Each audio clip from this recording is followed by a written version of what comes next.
So when it comes to Friday the 13th on the channel, we're almost done. We're almost done with the coverage of the franchise.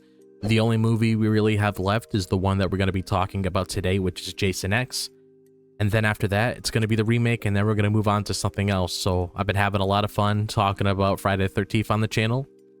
And today, we can finally talk about Jason X, because Jason X, it was a very out of nowhere film, if that makes any sense. Like, it was just completely random. It was ridiculous, but at the same time, I loved it for that.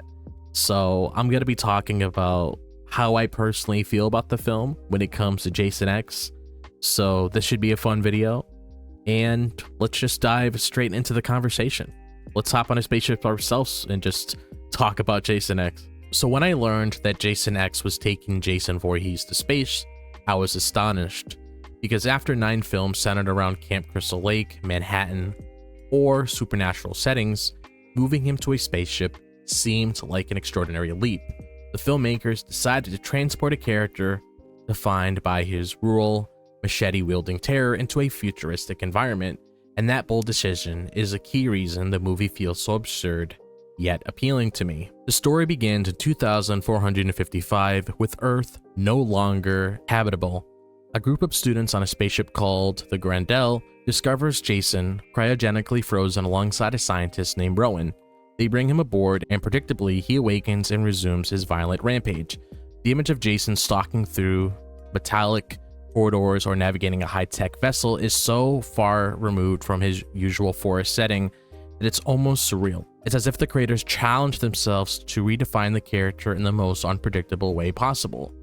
What I appreciate about this choice is how the film embraces its own audacity. It doesn't attempt to justify the premise with complex logic. Instead, it presents Jason's presence in a space as a given and proceeds with confidence.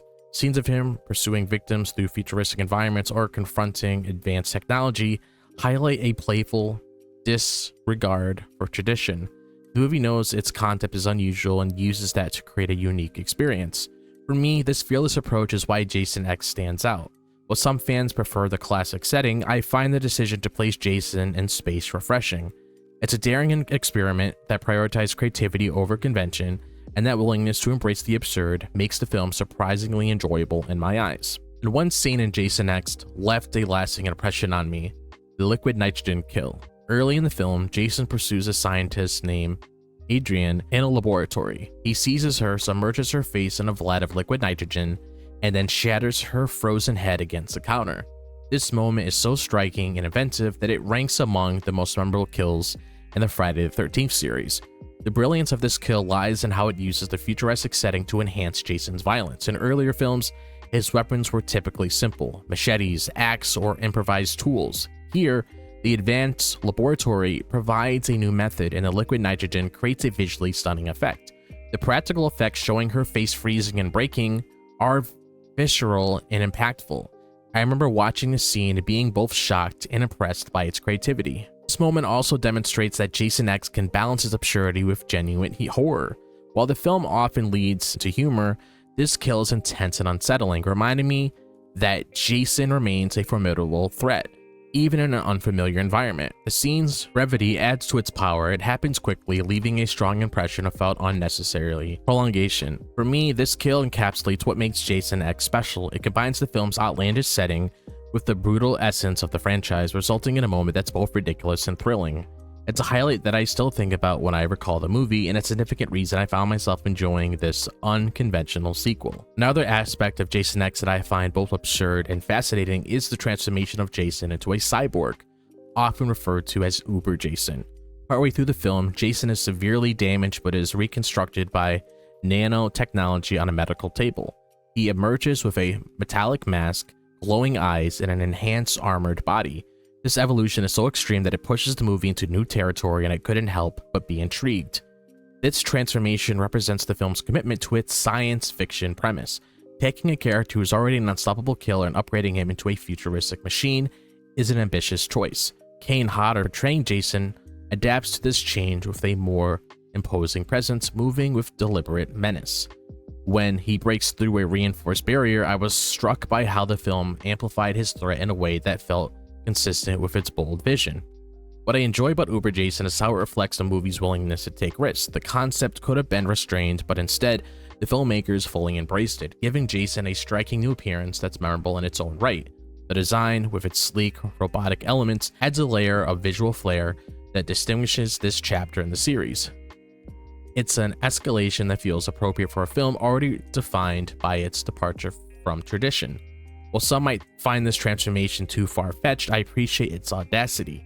Uber Jason is a symbol of Jason X's fearless creativity, and it adds to the film's unique appeal. It's an example of how the movie leans into its ridiculousness, and that boldness is a big part of why I enjoyed watching it unfold. One of my favorite moments in Jason X as well is the virtual reality scene, which is both hilarious and clever. To distract Jason, the survivors create a holographic simulation of Camp Crystal Lake, populated by 2 female characters who offer him alcohol, drugs, and provocative behavior. Their exaggerated dialogue, including references to enjoying vices, is a direct nod to the franchise's reoccurring theme, and I found myself laughing at its wit. The scene stands out because it demonstrates the film's self-awareness. The Friday the 13th series is known for its formula of young characters engaging in reckless behavior before meeting their demise. Jason X takes this trope and exaggerates it, presenting the holographic characters as caricatures, and when Jason responds by attacking them in a familiar way using sleeping bags, a callback to earlier films, it's both a humorous tribute and a playful escalation. What I admire is how this moment captures the film's lighthearted tone. Written by Todd Farmer and directed by James Isaac, Jason X doesn't aim to be a traditional horror film, it's an entertaining blend of scares and humor. This scene feels like a conversation with the audience, acknowledging the series' patterns while having fun with them. It's a rare sequel that reflects on its own identity, and that approach resonates with me. For me, this scene is a highlight because it makes Jason X more than just a slasher film. It's a creative, self-referential moment that celebrates the franchise's history while embracing the absurdity of its new setting. That combination of humor and homage is a significant reason I find the movie so enjoyable. So those are my thoughts on Jason X when it comes to how ridiculous this film is. Like, I understand when we reach a certain point with the Friday the 13th films, not that many people really care about the sort of direction that it's going down, which I completely understand that whole entire thought process when it comes to the sort of world we're in with the Friday the 13th films. But when it comes to Jason X, I can't help but have a soft spot for it just based on what it was. Like, when I saw Jason turn into Uber Jason in this movie, like I spoke about within this video, I was like, okay, this is pretty dope, and I really hope I'm able to play as this version of Jason in some sort of fighting game in the future. Like, Jason as Uber Jason was just such a cool concept, and I just loved it so much. And I just enjoy this film. But that's all I have to say about Jason X. So now I want to ask you guys, how do you feel about Jason X? Do you like it? Do you dislike it? Do you guys have anything you want to share with me yourself when it comes to how you feel about Jason X as a whole? Be sure to let me know in the comment section down below. And if you guys enjoyed this video, as always, be sure to like and subscribe. I would really appreciate it. If you guys want to follow me on my social media, be sure to check out my X, Instagram, TikTok, and Facebook. All the links to those are located in the description below, so be sure to follow me on there. If you guys want to join my Discord server and talk to me and other people as well, and also talk more about video games, horror, cartoons, TV shows, and movies, and other things as well, be sure to click the link pinned in the comment section that will automatically direct you to the Discord server, so you guys have the opportunity to do everything that I just said. I would love to have you on there because I always enjoy meeting new people. Other than that, be sure to click on that bell for notifications so you guys are notified whenever I'm dropping a video on the channel. But other than that, I hope all of you guys are having a fantastic day, wherever the day may be, if it's the daytime, the nighttime, or the evening. And I'll see you guys in the next video. As always, peace out.